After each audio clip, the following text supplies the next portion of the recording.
Thank you, Connie.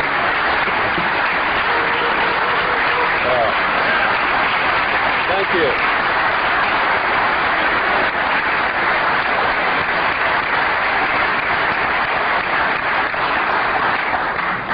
Well, you sure know how to make me feel very humble. Thank you so much. I think one of the biggest misconceptions in this country is what this country is all about, who founded it, for what purpose, and most specifically, what it is that we're all looking for. I'm going to try to clarify some of those, and in doing it, as always happens, someone's going to be angry with my definition of some of these things. I've traveled all over the country. I've talked to probably hundreds of thousands of people individually over a lot of years. I broadcast a radio show that brings me thousands of letters every week. I administer the world's largest and most successful civilian intelligence gathering operation in the world, which makes me privy to an awful lot of information that none of you will ever see. And there's so much of it, I can never present it in a form that you would be able to look at it and digest it. So that puts a pretty big burden on me and the people who work with me in the intelligence service and in the CAGI News Service in order to digest this information, analyze it, and be able to present to you what we believe, and this is a subjective judgment, what you can digest and what you need to know at that particular time. And in doing this, digesting all this information, reading all of these letters from people of every kind of background that you can imagine, every race, every religion, every kind of agenda, and believe me, there's an awful lot of agendas going on in this country that are dangerous to Americans, being promoted by people who claim to be Americans, who claim to be patriots, and who claim to be doing the best for this country, including those who want to destroy it and bring about a one-world totalitarian socialist government. They sincerely believe in their heart they're doing the right thing for humankind. You see, nobody gets up in the morning and sets out to do evil. Nobody consciously does that.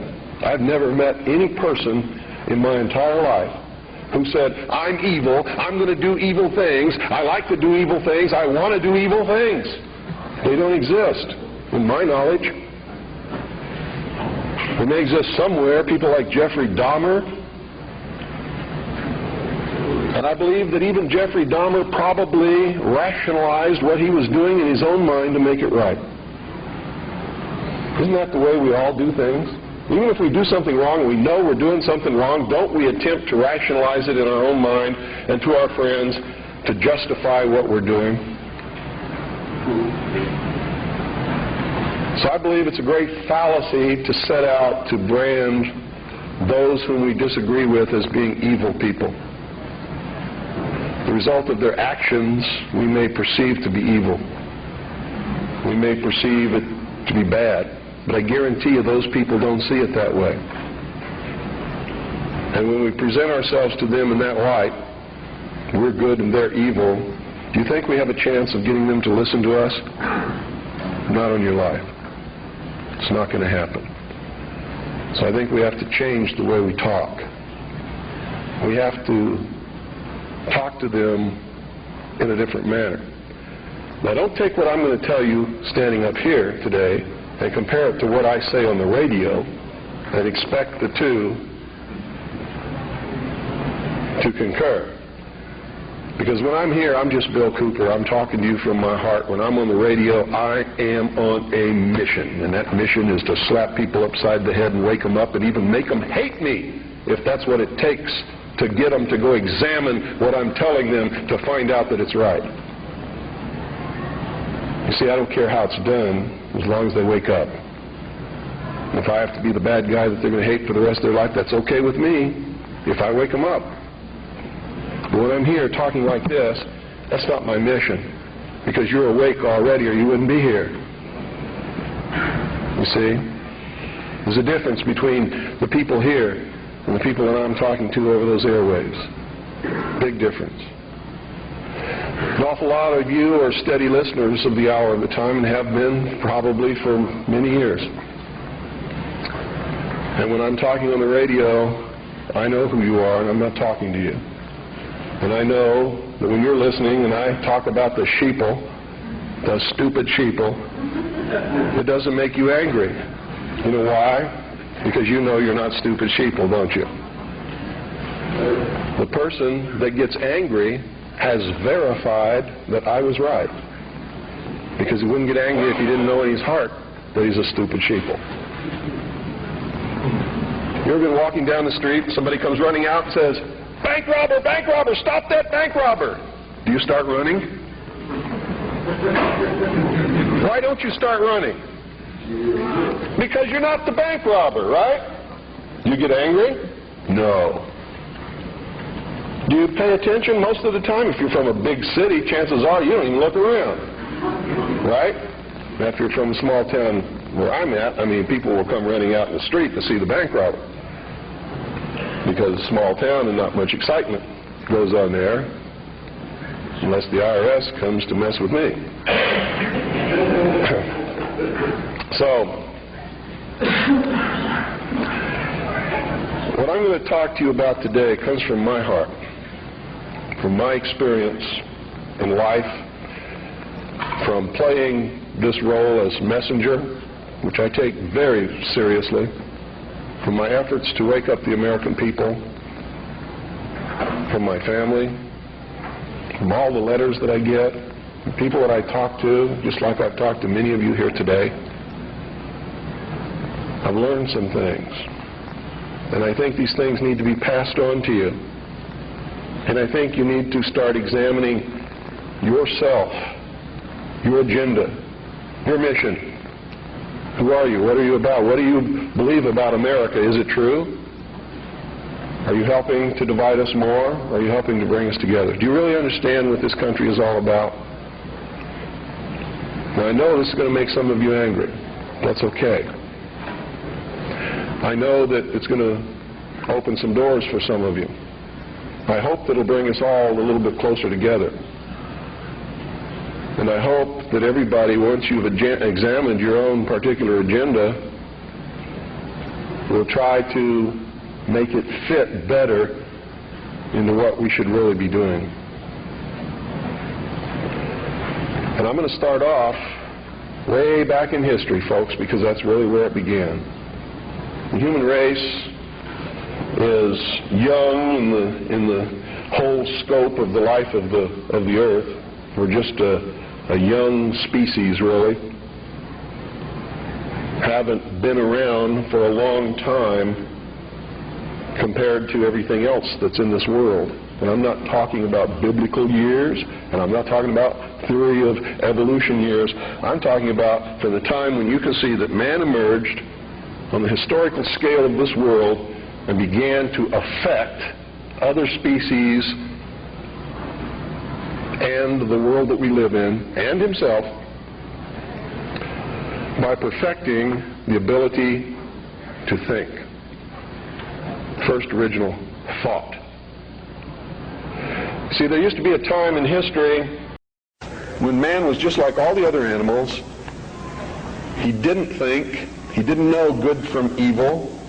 He existed and lived by instinct just like the other animals did. If you want to believe the record that we can look back and see written in stone. Okay?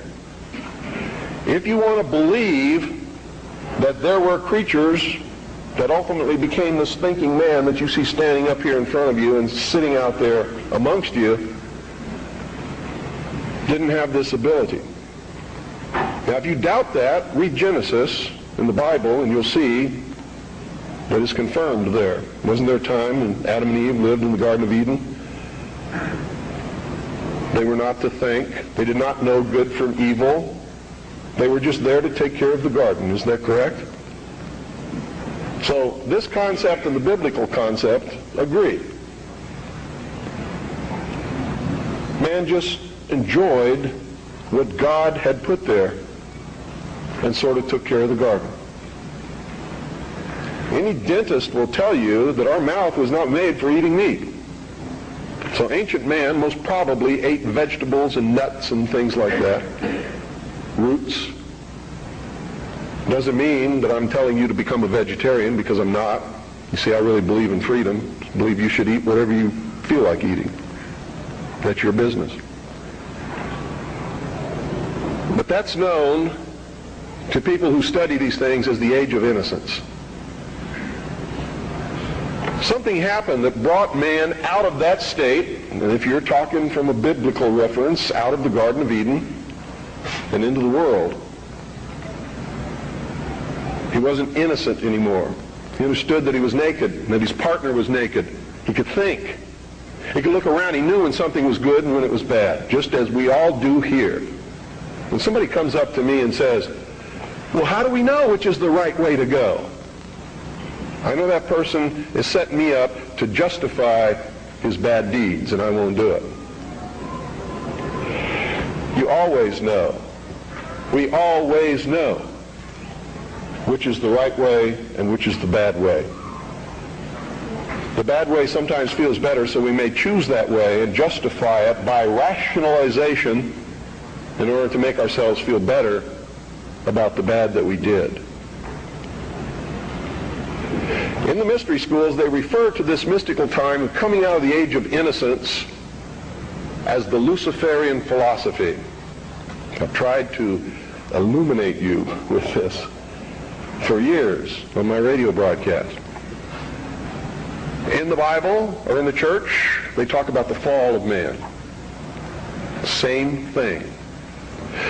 There's only one difference between the Luciferian philosophy and the fall of man, is that those who talk about the fall of man believe in God, whether or not they believe in a Savior. They believe in God. The ones who believe in the Luciferian philosophy do not. Now here's how that works.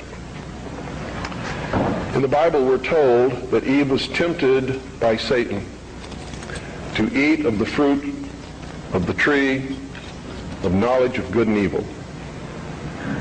God had commanded Adam and Eve not to eat of the fruit of that tree. If you do, ye will surely die. Isn't that the commandment? Lucifer, through his agent Satan, on the other hand, told Eve, God lied to you. He's holding back the fact that you too can become God. But first you have to eat of the fruit of this tree. And if you do, you will surely not die, but shall become as gods. Isn't that true? So, from the religious aspect, we see that as the fall of man because man disobeyed God. We see that as the subjugation of the woman beneath man, where she had originally been the partner. Now she is subjugated beneath man because she was the agent of man's downfall. Is that correct? Now, I'm not talking right or wrong. I'm not trying to insult anybody in here. I'm just telling you what we're taught so that we all understand what we're talking about, because that's most important. If you understand something differently than what I'm trying to impart to you up here, and we don't have the same definition, we're not going to understand each other, are we? The mysteries, on the other hand, look at this in a different light. Here's their story. It's a metaphor. They don't believe that there ever was a God, or that there ever is a God, aside from man himself. And man has not reached that state yet, but can, and this is what they teach in the lodges, that if you perfect yourself as the temple of the God within, and become Christed, you've all heard this in the New Age movement, you too can become God. In her movie, running on the beach, spinning around, I am God. Go ask her early in the morning when she just wakes up and goes and sits in front of the mirror and looks at her aging face and tries to cover it up with makeup if she's God. She may tell you a different story about that time.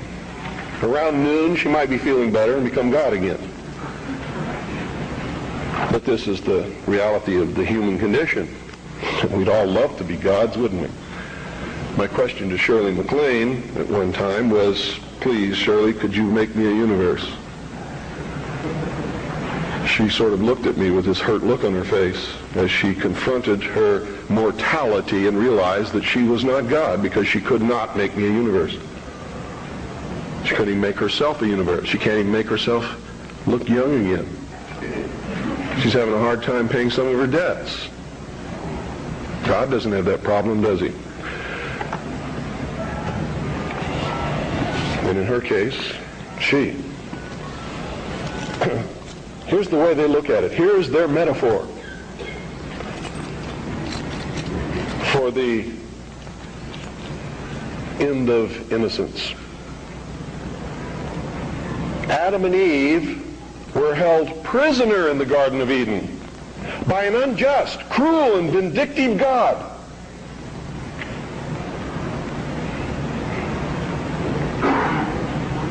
Until Lucifer, through his agent Satan, set man free from this garden by giving him the gift of intellect. Through the use of intellect, man will conquer the earth, will conquer nature, and will himself become God. It's taught in every Masonic temple in this land. Every secret brotherhood, every secret society, every mystical temple, every occult organization teaches the Luciferian philosophy. They do not believe in Lucifer. They do not believe in any entity called a devil, and they do not believe in God. It is a mistake for you to assume that they do. They are atheists in the strictest sense of the word. They are humanists. That's their religion. At the highest level, their goal is to create a world in which the adepts, the 1,000 points of light, working behind the veil to create the culmination of the great plan, can realize the ultimate happiness for mankind. That's why they don't oppose pornography. That's why they don't oppose certain crimes. That's why they say you should not be put in jail for the rest of your life for murder or anything else. There should be no death penalty, because it was a learning experience. And having gone through that learning experience, you're a better person now. This is what they teach. They believe punishment for these crimes is nothing more than vengeful retribution, which is wrong in their eyes.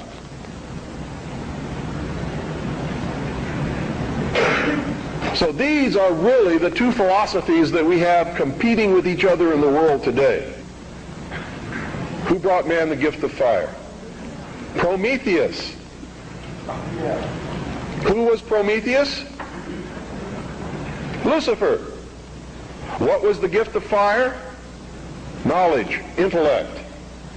Hasn't man created industry, culture, society, science from the use of one solitary thing? Fire. Without fire, none of it would have occurred. None of it. Nothing. There would be no society without fire. That's how it's represented in the ancient myths and in the mysteries. How art thou fallen from heaven, O Lucifer, son of the morning? What is it represented as? A bolt of lightning struck a tree. The tree burst into flames. Ancient man, if you watch the movie Quest for Fire, rushed up and grabbed one of the burning branches, and it burned his hand, and he let it go. He probably didn't go any farther than that the first time. Second time, he may have found a deer that had been roasted by the heat of the fire in the forest, and being hungry, maybe he partook of some of that meat. and found that it tasted pretty good. Also, the fire was warm and didn't get cold at night. And this is where the whole battle between the forces of light and darkness comes from. Man sat up on a rock one night watching the sunset and said, "Boy, I'm in deep trouble now. I can't see in the dark. There's wild beasts out there. There's tigers with teeth 7 inches long that want me for dinner. What am I going to do?" He didn't know what to do.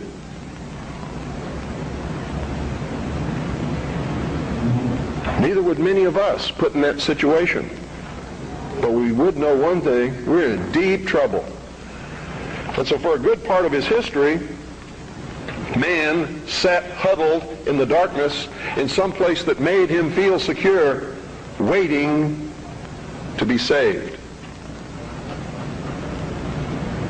Now remember, folks, I'm not telling you what I believe. I'm telling you what is taught in the mysteries. I'm telling you what our enemies believe. Make no mistake about it, they are our mortal enemies. They want to see us wiped off the face of the earth.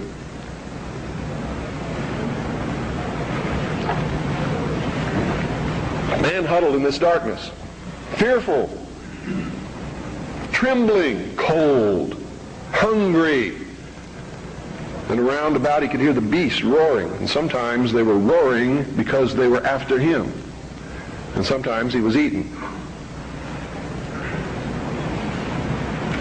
A man eventually saw another tree struck by lightning and grabbed that branch with that flame on it. And by a little experimentation, he learned how to keep that fire going. And if he could keep the fire going, he knew something nobody else knew, and he became the first king, the first priest,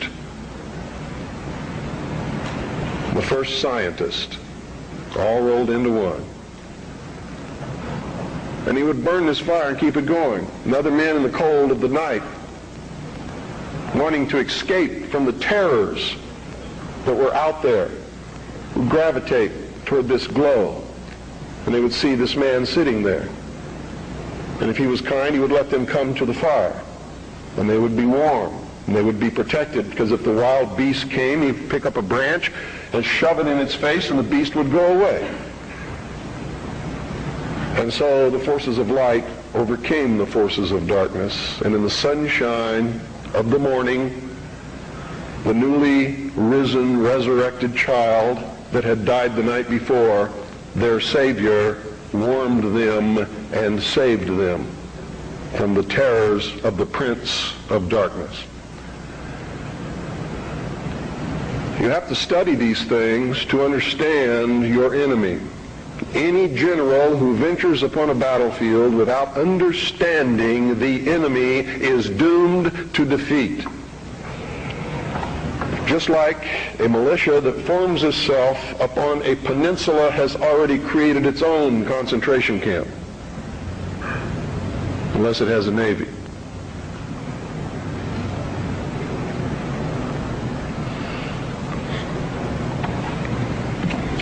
Damn good militia, I might add.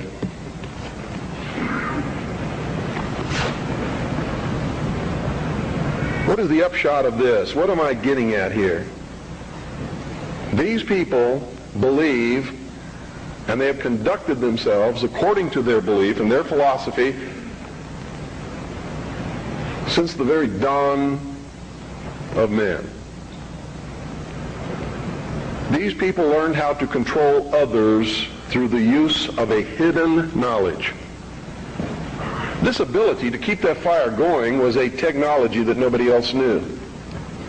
By observing the fire, by keeping it going, by creating ceremonies around this fire, they became a mystery to the others.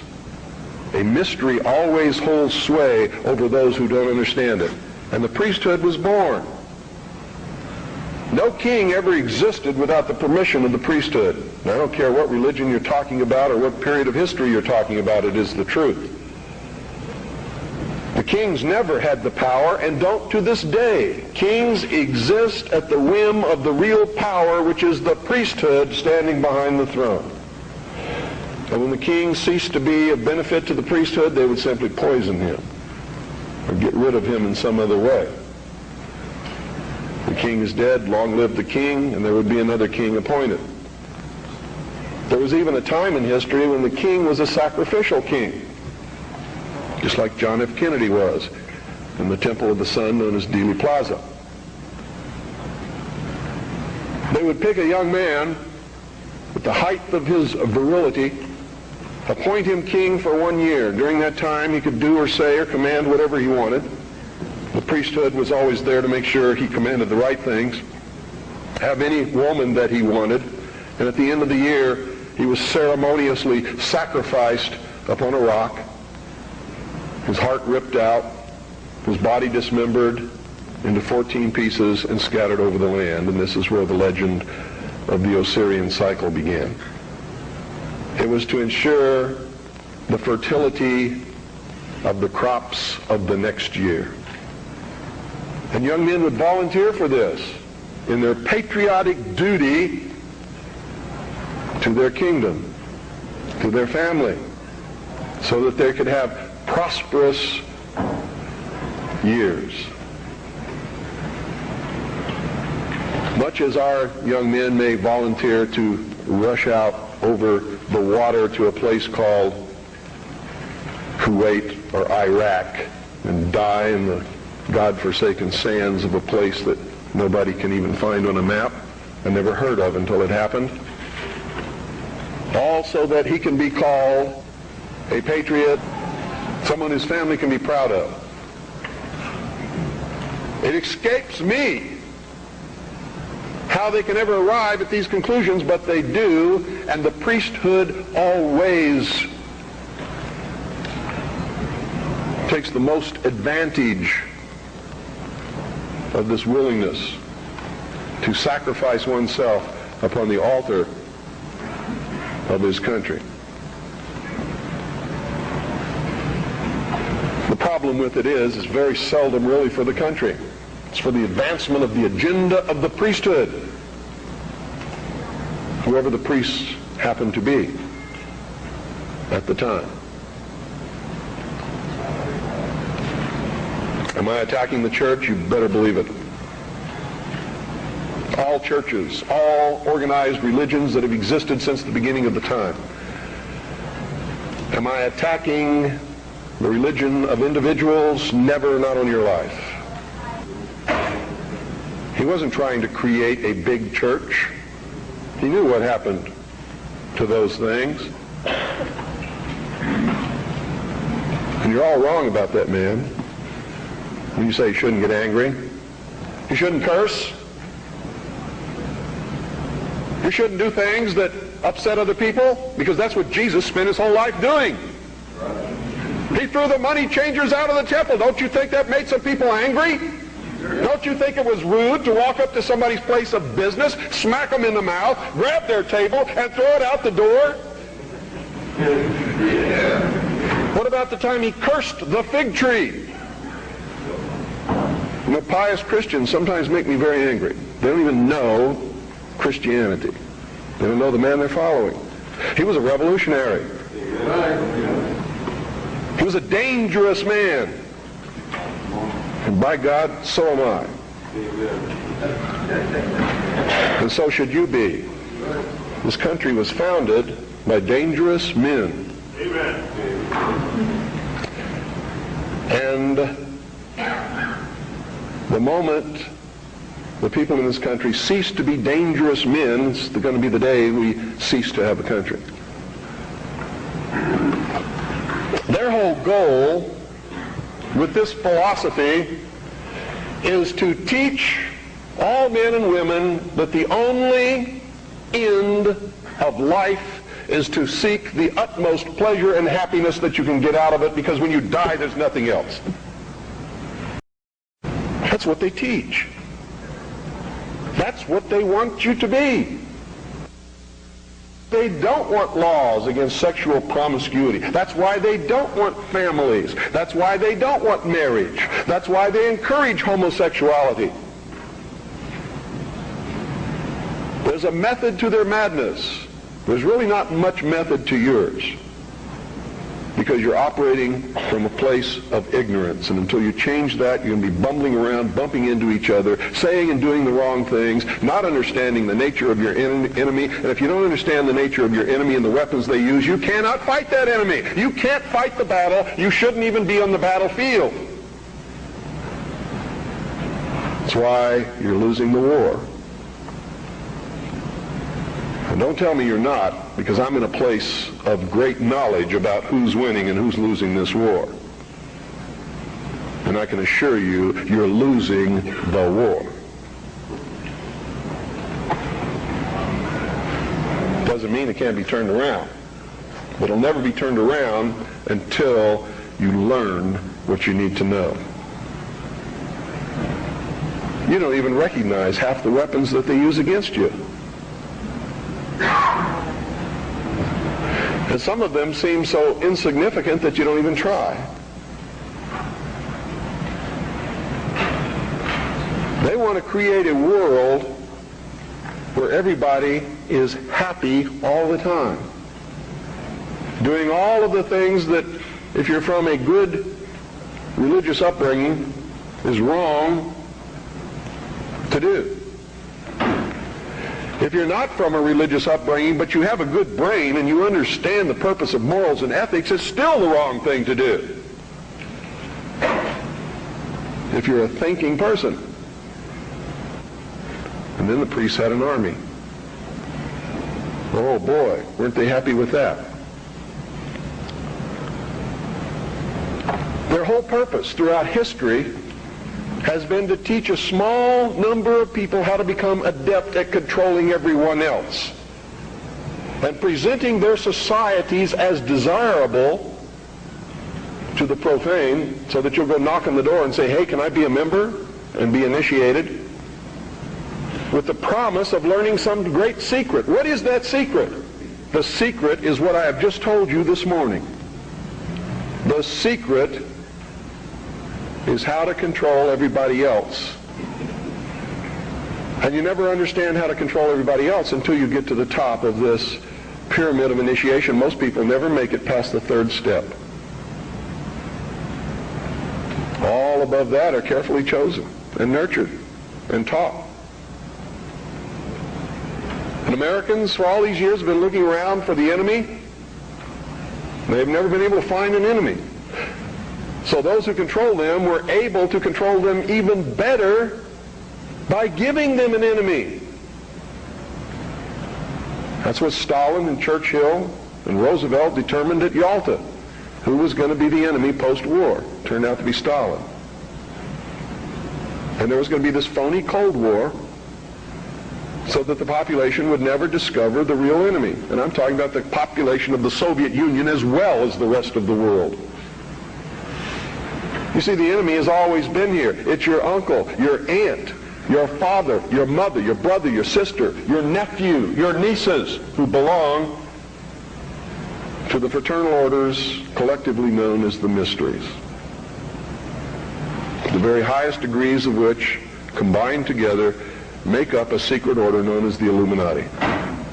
Their goal is to destroy all existing religions save theirs, all existing governments save theirs, and shackle the mob in a system of eternal oppressive debt chained to a computer for the rest of their life, in a propagandized world to make them believe that they are happy in this system.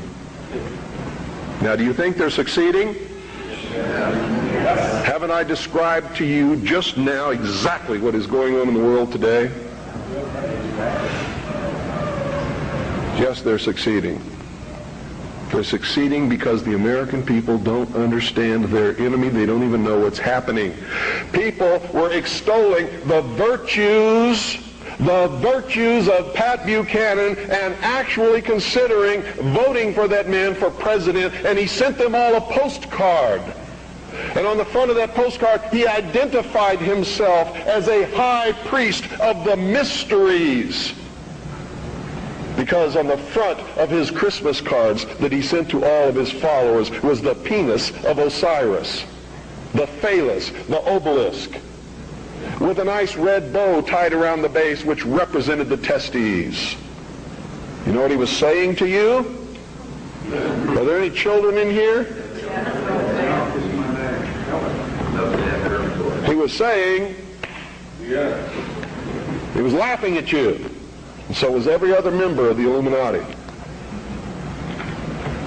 He was a highly degreed member of the sovereign and military order of the Knights of Malta, which was taken over in the Peasants' Revolt in England by the Knights Templars, who had sworn revenge upon the old Hospitallers of St. John's, which later became the Knights of Malta because of their role in the suppression of the Templars. How many of you watch Trinity Network? How many of you watch Pat Robertson? You ever seen the cross in the crown? Do you know what that means? It's the symbol of the Templars. The Knights Templar. It is the symbol of the unification of the church and the government over the people. Is that what you want? Every time any church gets control of government, the people suffer. It has always happened. That's why our founding fathers established a country where that was not supposed to happen, where everybody was free to worship at the altar of their choice. And if you think they were all of one mind, you better think again. How many religions of the Protestant group do you think existed in this country when our founding fathers put together the Constitution? Over 1,500 different groups, all claiming they were right, teaching a different dogma, quoting Scripture to justify what they said, and everybody else was going to hell. So don't give me this Christian nation bullshit, because that's what it is. This nation reflected Christian values because the people who made up the government in the early days were Christian. But none of them agreed with each other, and they still don't today. They very seldom ever have. What do you mean by Christian? Seventh-day Adventist? Branch Davidian? We need to do some serious evaluating, some very serious checking out of agendas. If you really want to take over the government and make it a theocracy, because I'm going to tell you exactly what's going to happen if you do that. You're going to burn people at the stake who disagree with you. And if that happens, I'm going to have to take up arms all over again. And so will many of you, because you're going to be persecuted. You see?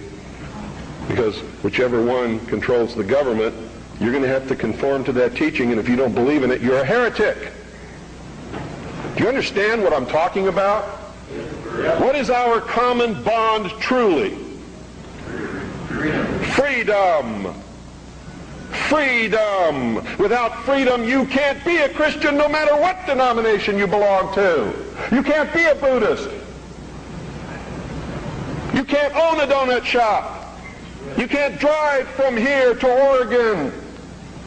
You can't be an American, because that's what it's all about, and it's the only thing that it's all about. Nothing else. Nothing else. It's about freedom. Freedom. Only freedom.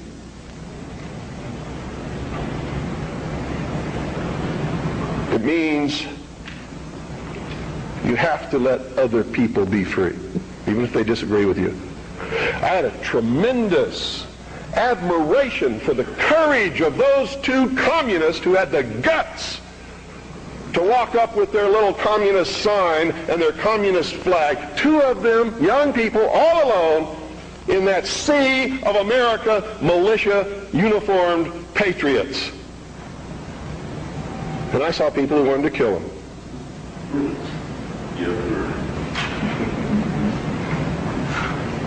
You know, I don't like their philosophy. They're misled, misguided. Communism is a terrible thing. But they had guts. And I had a great respect for them. And I believe in freedom.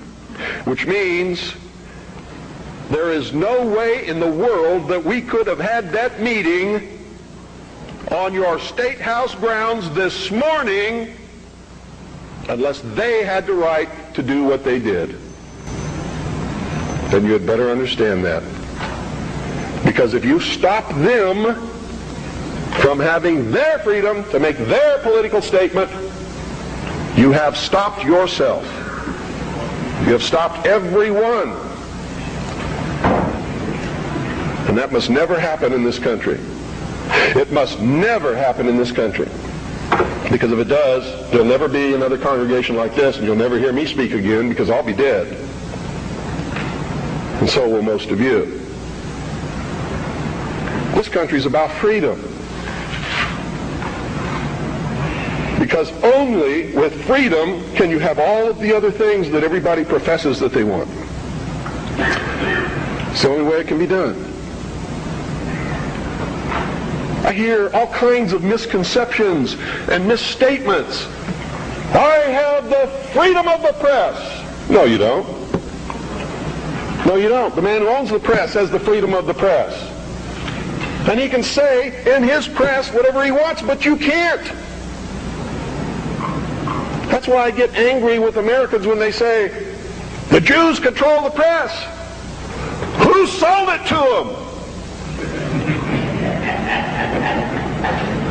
How'd they get it?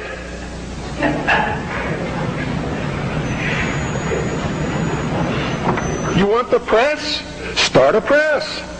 You want to be on the radio? Do it. But stop whining. Stop bitching. Stop complaining.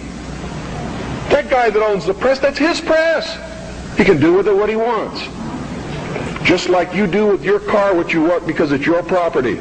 He doesn't owe you anything unless you've got a contract with his signature on it that says he will print what you say.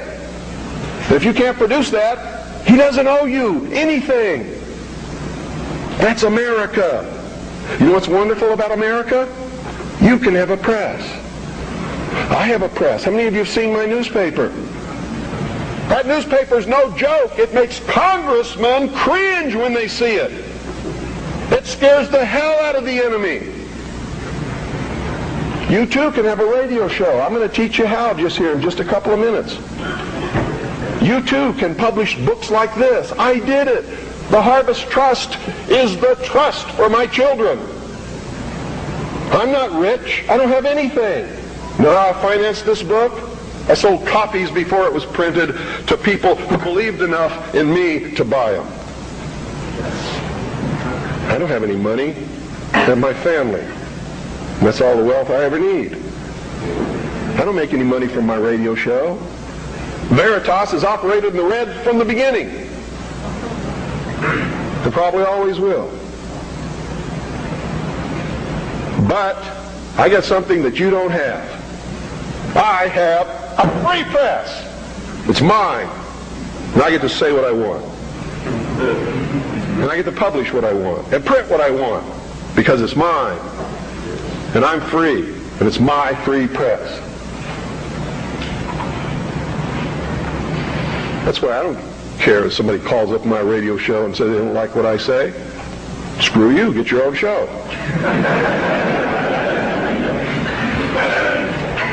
I don't care that they complain because I won't let them talk on my radio show. Screw you. Get your own radio show. This is mine. It belongs to me. I don't have any contract with you. I don't owe you anything. I was speaking in California one time. A lady stood up in the middle of the crowd and said, "You make me so angry. You're a terrible man. Why didn't you tell me this years ago?" She was lucky I was telling her then. I didn't owe her anything. But she blamed me because she didn't have the information that I was imparting to her on that day years ago. And I had it years before that. I didn't know how to do it. I would have. Oh, God, I would have.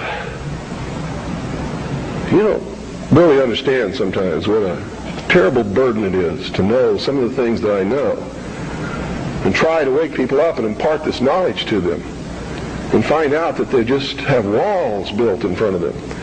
They want to be slaves. But we're making some chinks in those walls. You too can have a free press, and that's what it's going to take to get this country back without bloodshed. And I'm going to tell you right now, unless we can be successful in creating a real free press where the American people get different viewpoints other than those expressed in the establishment-controlled media, there's going to be a civil war in this country, and it's going to come soon. The only thing that can stop it is by waking up vast amounts of sleeping people. Sheeple is what they are. They are following the Judas goat right into the shearing pens, and from there they will go to the slaughter, and they will not know that anything is wrong until they smell the blood of the sheeple in front of them.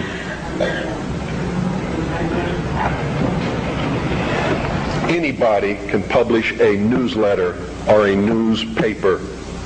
Anybody. It is not expensive. It is not difficult. And everyone in this room should be doing it all across this country. And everybody that you come in contact with, you should encourage them to do it. And we should flood this nation with information. Not rumor, not opinion, not bullshit. Documented fact. Everything you print must be documented. If it's not, eventually people will stop reading your newsletter or your newspaper. Because all they have to do is check out a few things and find out it's not true, and you're finished. You must publish only documented fact. And you must stay away from printing articles from people who will not document as fact what they put in their articles. That's why my broadcast scares the hell out of socialists. That's why in a White House memorandum I was named as the most dangerous radio host in America, not because I'm going to go out and shoot somebody, but because I shoot documented facts which cannot be refuted. That's why. That's what's dangerous. Seek ye the truth, and the truth will make you free, and nothing else will do it. Jesus Christ has never lied to anybody. Why won't you listen to him? Don't spread a rumor. Spread the truth. Document it. Prove it. Make it irrefutable, and you too will become dangerous to those who admire us in lies and enslave us in socialism. Anytime any system makes you dependent upon anybody or anything or any system, you are enslaved. Understand that. It doesn't have to be chains of iron. You don't have to be hanging up on a wall. You just have to be obligated. That's all it takes. You too can have your own radio station and broadcast anything that you want. You can broadcast your own shows. You can be your own host on that show. You can broadcast tapes of other shows.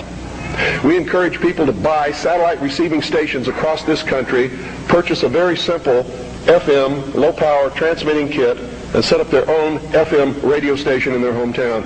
And we now have over 670 people across the nation. It's not expensive.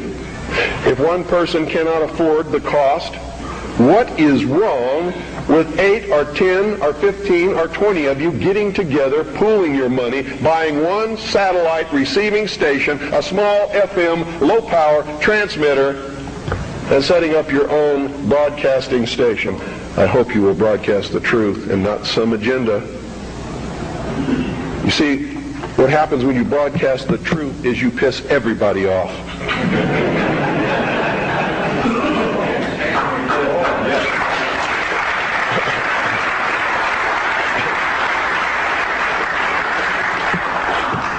If you don't have my address, I want you to write it down. It's the Harvest Trust. P.O. Box 1970. I'll repeat it a couple of times. Eagar, Arizona. Eagar is spelled E-A-G-A-R. Arizona 85925. That's the Harvest Trust. P.O. Box 1970. Eager, Arizona 85925. If you have purchased Oklahoma City Day 1, it's on the back cover at the bottom. If you don't have a pen and you would like to have the address, you can go up to my wife's table upstairs on the second floor and get one of our flyers. The address will be on the flyer. And all you have to do is purchase that equipment, set it up, hook it into the satellite receiver, and you're on the air with your own radio station within just a few weeks. Broadcasting the Worldwide Freedom Radio Network are your own shows, our other networks that are up there that are Patriot Broadcasting, such as Amerinet and others.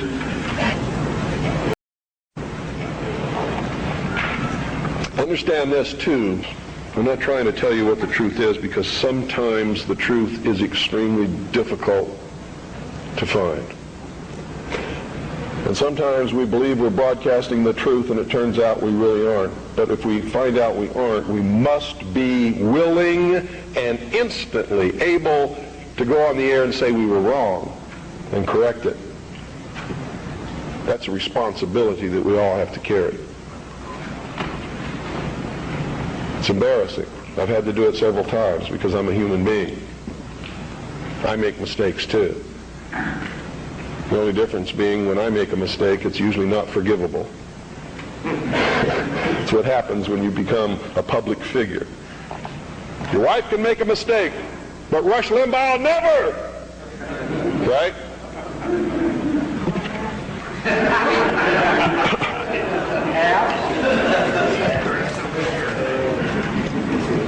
I want you all to get interested in this. All of you should be publishing a newsletter or a newspaper. All of you should be documenting what you publish. All of you should have a satellite receiving station and be rebroadcasting programming to your neighborhood.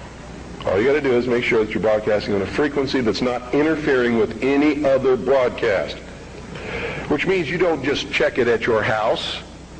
You get in your car and you drive out 25 miles and all around, and you make sure that there's nobody else on that frequency before you use it, so you know you're safe. In my little town of Eager, which is a very small town, between Springerville and Eager is 2 miles. Another 2 miles either way, and you've covered everybody in the valley.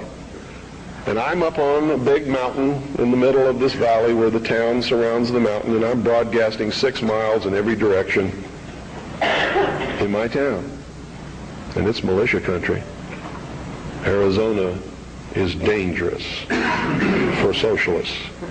And when the war starts, heaven help whoever they send to fight in Arizona. Because it's still really kind of like the old West days. In a lot of places, it's dangerous. Where I live, Ike Clanton made the sheriff angry one day. The sheriff rode 25 miles, grabbed Ike Clanton by his hair, and drug him to jail by his hair. Which brings me close to the end of my, I think it is. How much time do I have? 3 more hours. Come back after Jim talks a little bit and talk some more. Yeah, just let me give you a little parting note here. I'll be back up as well with as will the others to answer questions later. Mr. Collins has to catch a plane, so I'm going to cut my talk short, and please give him your undivided attention. I'm going to tell you right now, because I deal in reality. I'm going to vote for Charles Collins, but at the same time, I'm a realist. And everybody in this room should be voting for Charles Collins, but at the same time understanding he's not going to be the president of the United States. Okay? And I'm only telling you that so that you're dealing in reality. Okay? But he is the best man on any ballot in this country. Thank you.